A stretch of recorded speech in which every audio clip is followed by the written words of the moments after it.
श्रीकृष्ण सवंगड्यांना घेऊन गोपींच्या घरातले लोणी चोरावयास जाई आणि त्यांना खाऊ घाली. मग गोपिका यशोदेकडे तक्रार घेऊन येत.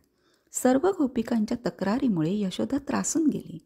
चोरी करणे बरे नव्हे, शिक्षा केल्याशिवाय कृष्ण ऐकणार नाही, म्हणून तिने श्रीकृष्णाला बांधून ठेवण्याचा निर्णय घेतला आणि काठी घेऊन कृष्णाच्या मागे धावू लागली. योग्यानंही जो सापडत नाही त्याला पकडण्यासाठी यशोदा धावत होती. काठी हे अहंकाराचे प्रतीक. श्रीकृष्ण म्हणतात, आपला अहंकार टाकूनच माझ्याकडे या. यशोदा धावता धावता थकून गेली, तरी कृष्ण हाती लागला नाही. आता तिने काठी फेकून दिली. आईने काठी टाकून देताच कृष्ण केवळ थांबलाच नाही, तर यशोदेकडे परत यायला लागला. कृष्ण तिच्या हाती लागला. श्रीकृष्णाला बांधण्यासाठी तिने दोऱ्या घेतल्या. सर्व दोऱ्या 2 बोटे कमी पडू लागल्या.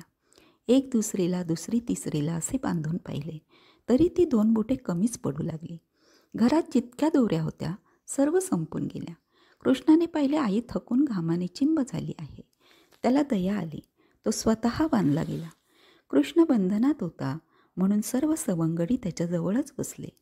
आमच्यामुळे तुला बंधनात पडावे लागले, तुला वेदना तर होत नाही ना? कृष्ण म्हणाला, नाही नाही, पहा आता मी कशी गंमत करतो ते. कृष्ण उखळाला ओढत ओढत अंगणातील यमलार्जुन वृक्षांच्या मधून पुढे गेला. उखळ आडवे होऊन 2 झाडांच्या मध्ये अडकले.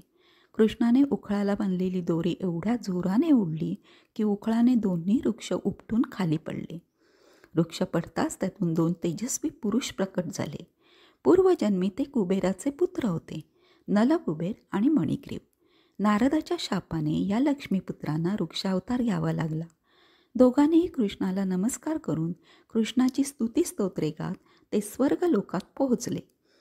वृक्षांच्या पडण्याच्या आवाजाने गोपी, नंद, यशोदा सर्व धावत आले. नंदाने कृष्णाला मोकळे केले.